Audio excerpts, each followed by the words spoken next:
Hello दोस्तों, आप सभी का MTC ऑनलाइन कॉमर्स क्लासेस में हार्दिक स्वागत है। मैं अबू जलाल वर्मा आज आपके लिए करंट अफेयर्स की जो क्लास है वो लेकर आया हूँ।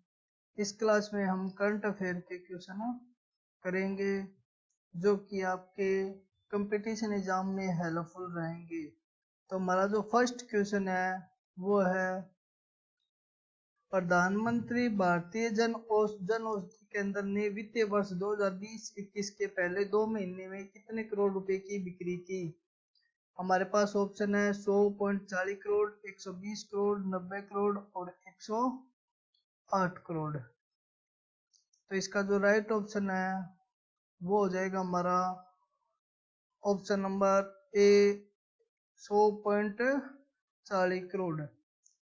1 जून 2020 को प्रधानमंत्री जन औषधि केंद्र ने वित्तीय वर्ष 2020-21 के पहले 2 महीनों में 100.40 करोड़ रुपए की बिक्री हासिल की। यह जो बिक्री है वो पिछले 2 महीनों की बिक्री की तुलना में अधिक है। इसके अलावा प्रधानमंत्री जन औषधि केंद्र ने वित्तीय वर्ष 2020-21 के महीने में दवाइयों की जो बिक्री है वो 800 रुपए की बचत प्राप्त की है। इस बिक्री के लिए BPPI जिम्मेवार है, अर्थात bureau of pharma PSU of India इसके लिए जिम्मेवार है। यह BPI है जो प्रधानमंत्री जन औषधि केंद्र के नेटवर्क के माध्यम से प्रधानमंत्री भारतीय जन औषधि योजना को लागू करता है। इसके अलावा BPI कोविड-19 के खिलाफ लड़ने के लिए है। नेक्स्ट क्वेश्चन है, हाल ही में BCCI ने किस खिलाड़ी को 2020 के राजीव गांधी खेल रत्न पुरस्कार के लिए नामांकित किया है। तो इसका जो राइट ऑप्शन है, हमारे पास ऑप्शन गिवन है रोहित शर्मा, विराट कोहली, सानिया मिर्जा, PV सिंधु। इसका जो राइट ऑप्शन है वो रोहित शर्मा होगा। जो रोहित शर्मा है उसे राजीव गांधी खेल रत्न पुरस्कार दिया गया, जो कि पुरस्कार भारत में खेल के क्षेत्र में दिया जाता है। रोहित शर्मा भारतीय क्रिकेटर है। अगर BCCI की बात करें तो भारत में क्रिकेट मैच BCCI रेगुलेट करता है। इसका पूरा नाम है board of control for cricket in India, अर्थात भारतीय क्रिकेट नियंत्रण बोर्ड। इसकी स्थापना जो है वो 1928 ईस्वी में की गई। इसका मुख्यालय है वो मुंबई में है और इसके जो अध्यक्ष है वो सौरव गांगुली है। इसके CEO है वो राहुल जौहरी और उपाध्यक्ष है महिम वर्मा और इसके सचिव है जय साहब पुरुष। टीम कोच है रवि शास्त्री। महिला टीम कोच है WV रमन, अर्थात जो भारतीय पुरुष क्रिकेट टीम कोच है वो रवि शास्त्री है, महिला कोच है वो WV रमन है। नेक्स्ट क्वेश्चन है, हाल ही में राष्ट्रीय artificial intelligence AI portal launch किया गया है, इसका नाम क्या है। अर्थात हाल ही में राष्ट्रीय आर्टिफिशियल इंटेलिजेंस जो पोर्टल लॉन्च किया गया है इसका नाम क्या है। ऑप्शन है www.ai.government.in, B www.ai.gov.com, C www.india.com या इनमें से कोई नहीं। इसका जो राइट ऑप्शन है वो ऑप्शन नंबर ए हो जाएगा। इसकी जो वेबसाइट है, इसका जो पोर्टल है वो है www.ai.gov.in। इस पोर्टल में आप AI के स्टार्टअप के लिए फंड लेना चाहते हैं या कौन सी कंपनी AI में काम कर रही है या AI सिखाने वाली स्कूल कॉलेजेस कौन से, ये सब जान सकते हैं। AI का अर्थ है आर्टिफिशियल इंटेलिजेंस। आर्टिफिशियल इंटेलिजेंस है जिसे कृत्रिम बुद्धि कहते हैं, कंप्यूटर साइंस की वह शाखा है जिसके द्वारा मशीनों में इंसानों की तरह सोचने समझने की क्षमता विकसित की जाती है, अर्थात AI है वो एक कंप्यूटर साइंस की वैसा शाखा है जिसमें मशीनों में भी इंसानों की तरह सोचने समझने की क्षमता विकसित की जा सकती है। नेक्स्ट क्वेश्चन नंबर 4, किस देश ने दक्षिणी कोरिया में अमेरिकी थर्ड मौजूदगी पर चिंता व्यक्त की है? हमारे पास ऑप्शन है बांग्लादेश, पाकिस्तान, चीन या ब्रिटेन। तो इसका जो राइट ऑप्शन है वो चीन है। थर्ड का पूर्ण स्वरूप है थर्मिनल हाई एल्टीट्यूड एरिया डिफेंस। यह एक परिवहन योग्य और जमीन पर आधारित मिसाइल रक्षा प्रणाली है।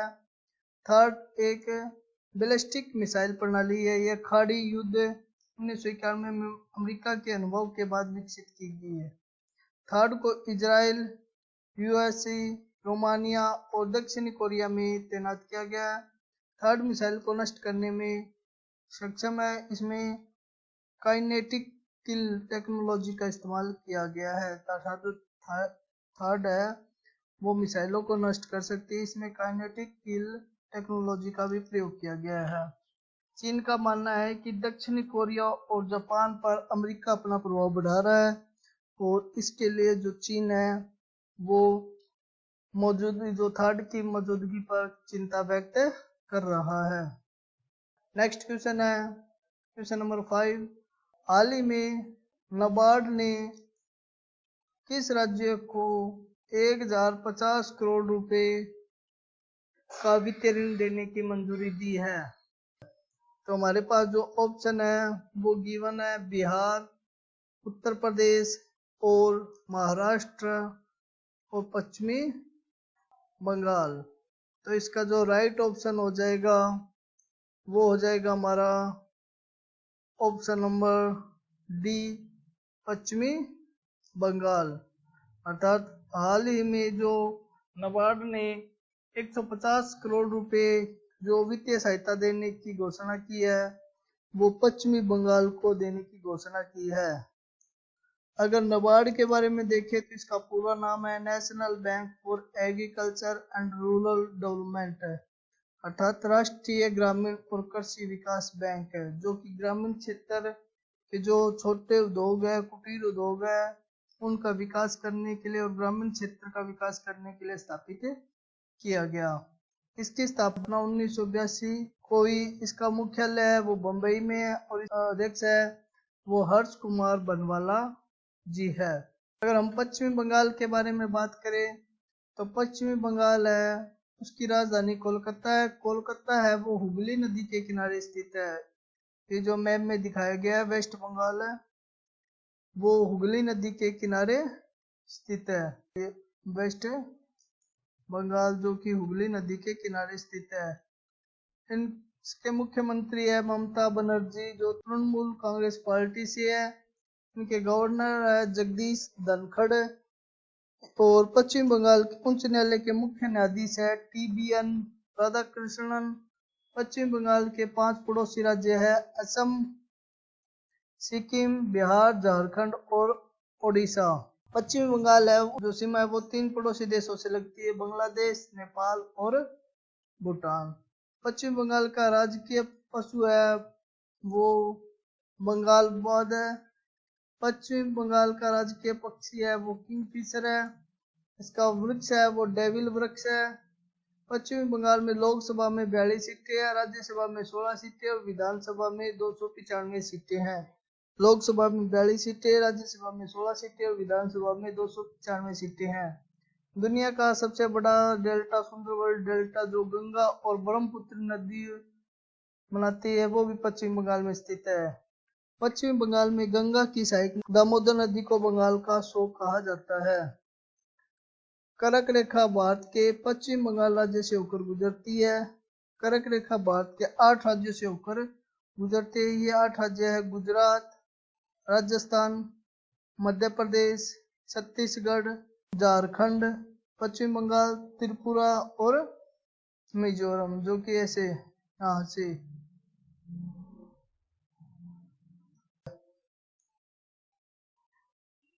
नेक्स्ट क्वेश्चन है, हाल ही में मासिक धर्म स्वच्छता के बारे में जागरूकता फैलाने के लिए से ने किस भारतीय को चुना है? जो हमारे पास ऑप्शन है सानिया नेहवाल, मानुषी जिल्लर, पीवी सिंधु, सारा अली खान। तो इसके जो ऑप्शन है वो हमें गिवन है, इसमें जो राइट ऑप्शन है वो मानुषी जिल्लर हो जाएगा, जो कि 2017 में मिस वर्ल्ड के ताज से नवाजी गई है, जो कि एक भारतीय मॉडल है। इनका जन्म 14 मई 1997 को हुआ, जो कि रोहतक हरियाणा में इनका जन्म स्थान है। इनकी जो मूवी है वो पृथ्वीराज राज है, अर्थात जो अपकमिंग मूवी आएगी वो पृथ्वीराज आएगी। इनकी एजुकेशन हुई है वो Bhagat Phool Singh government medical college Ganaur, Gohana road, Kanpur Kalan, जो कि हरियाणा में है। इनके पेरेंट्स है डॉक्टर नीलम जिल्लर और डॉक्टर मित्रा बासु जिल्लर। अगर यूनिसेफ के बारे में बात करें तो UNICEF United national children fund है, अर्थात जिसका पूरा नाम है यूनाइटेड नेशनल चिल्ड्रन फंड। स्थापना है जो वो 11 दिसंबर 1946 को हुई थी। इसका मुख्यालय है न्यूयॉर्क और इसके अध्यक्ष है हेनरिटा फोर। क्वेश्चन नंबर 7, हाल ही में किस देश की सर्वेक्षण टीम इस साल एवरेस्ट की चोटी पर पहुंचने वाली पहली टीम बनी है? अर्थात जो सर्वेक्षण टीम है वो किस देश की सर्वेक्षण टीम है जो कि एवरेस्ट की चोटी पर पहुंचने वाली पहली टीम बनी है? ऑप्शन है चीन, रूस, फ्रांस, ब्राजील। तो इसका जो राइट ऑप्शन है वो हो जाएगा चीन। तो चीन है उसकी जो सर्वेक्षण टीम है वो इस साल एवरेस्ट की चोटी पर पहुंचने वाली पहली टीम। चीन है वो एशिया महाद्वीप में स्थित है। इसके अलावा चीन और भारत के बीच इंटरनेशनल लाइन बॉर्डर का नाम मैकमोहन रेखा है। जो भारत और चीन के बीच जो इंटरनेशनल बॉर्डर है उसका नाम है मैकमोहन रेखा। चीन की सबसे लंबी नदी यागंत्सी है और ये एशिया की सबसे लंबी नदी है। इसकी लंबाई 6300 किलोमीटर है। चीन जनसंख्या की दृष्टि से विश्व में पहले स्थान पर है। चीन की राजधानी है बीजिंग। इसकी करेंसी है रेनमिनबी, युआन और इनके राष्ट्रपति है शी जिनपिंग। नेक्स्ट क्वेश्चन है हमारा 8, प्रधानमंत्री जीवन ज्योति बीमा योजना और प्रधानमंत्री सुरक्षा बीमा योजना दोनों स्कीम्स किस आधार पर चलती है और इनका प्रीमियम कब कटता है? अर्थात जो ये दोनों स्कीमें हैं, प्रधानमंत्री जीवन बीमा योजना और प्रधानमंत्री सुरक्षा बीमा योजना, दोनों स्कीम्स किस आधार पर चलती है? क्या ये 1 मई से 31 जून तक चलती है, 1 जून से 31 मई तक, या 1 जुलाई से 31 मई, 1 जुलाई से 31 जुलाई? इसका जो राइट ऑप्शन है वो हो जाएगा 1 जून से 31 मई। अर्थात प्रधानमंत्री जीवन बीमा ज्योति योजना और प्रधानमंत्री सुरक्षा बीमा योजना दोनों स्कीम 1 जून से 31 मई के आधार पर चलती है। इनका जो प्रीमियम है वो सालाना महीने कटता है। मतलब कि अगर आप इन स्कीम से जुड़ते हैं तो 31 मई तक आपका प्रीमियम कट जाएगा। इसके बाद पूरे 12 महीने तक आपको 4 लाख रुपए का कवर मिलेगा। इन दोनों स्कीम की बात करें तो आपको क्रमशः जो प्रधानमंत्री जीवन ज्योति बीमा योजना है उसमें 330 रुपए पर एनम आपको रुपए जमा कराने पड़ेंगे। इसके अलावा जो प्रधानमंत्री सुरक्षा बीमा योजना है जिसमें आपको 12 रुपए सालाना प्रीमियम देना पड़ेगा। अगर आप इन दोनों स्कीम का फायदा लेना चाहते हैं तो कुल प्रीमियम आपको 342 रुपए पे करने पड़ेंगे। ये एक शुद्ध टर्म इंश्योरेंस पॉलिसी है, लिहाजा ये केवल मृत्यु ही कवर करती है। इस स्कीम का लाभ लेने के लिए बैंक अकाउंट होना जरूरी है।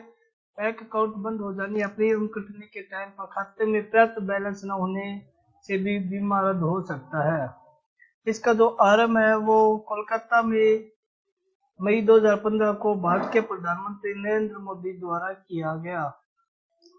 अर्थात जो प्रधानमंत्री जीवन ज्योति बीमा योजना है, प्रधानमंत्री सुरक्षा बीमा योजना है, वो 1 जून से 31 मई तक जो स्कीम है उसके आधार पर कार्य करती है और इसमें 31 मई तक प्रीमियम कटता है। इन दोनों स्कीम में 342 रुपये सालाना इन्वेस्टमेंट करने पड़ते हैं। नेक्स्ट क्वेश्चन है क्वेश्चन नंबर 9। केंद्र सरकार ने जल जीवन मिशन के तहत किन राज्यों को धनराशि आवंटित की गई है? अर्थात केंद्र सरकार ने जिन 2 राज्यों को जल जीवन मिशन के तहत धनराशि आवंटित की गई है वो कौन कौन से राज्य हैं? तो हमारे पास ऑप्शन नंबर फर्स्ट है झारखंड और उड़ीसा को, हरियाणा व पंजाब को, आंध्र प्रदेश व राजस्थान को, या बिहार व असम को। तो इसका जो राइट ऑप्शन है बिहार व असम को हो जाएगा। केंद्र सरकार ने जल जीवन मिशन के तहत बिहार को 1832 करोड़ रुपए और असम को 1404 करोड़ रुपए आवंटित किए गए हैं।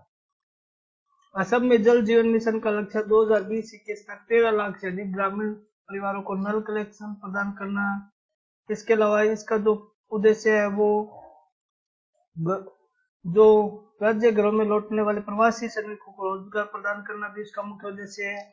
एमिशन फिटिंग, प्लम्बिंग और जल संरक्षण जैसे कार्य प्रदान भी करेगा। बिहार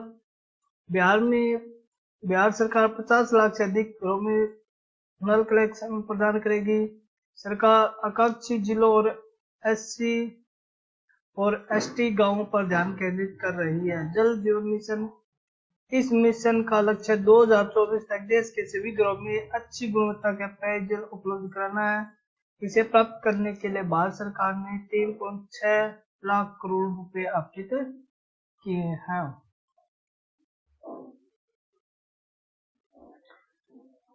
लास्ट क्वेश्चन है क्वेश्चन नंबर 10। महाराष्ट्र और गुजरात में किस चक्रवात का खतरा मंडरा रहा है? अर्थात महाराष्ट्र और गुजरात में जो चक्रवात आने वाला है उसका क्या नाम है? ऑप्शन हमें निसर्ग, अम्फान।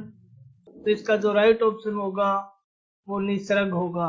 अर्थात बंगाल और उड़ीसा में चक्रवाती तूफान अम्फान की तबाही के बाद गुजरात और महाराष्ट्र में जो है वो निसर्ग चक्रवात का खतरा मंडराने लगा है। भारतीय मौसम विभाग IMD ने कहा है कि 3 जून को चक्रवाती तूफान निसर्ग महाराष्ट्र के रायगढ़ जिले में हरिहरेश्वर और दमन के बीच उत्तर महाराष्ट्र और दक्षिण गुजरात के तटों से टकरा सकता है। अर्थात ये जो चक्रवात है वो 3 जून तक महाराष्ट्र और गुजरात है उनके तटों से टकराएगा। ओके, थैंक यू दोस्तों। Please subscribe my channel for next update.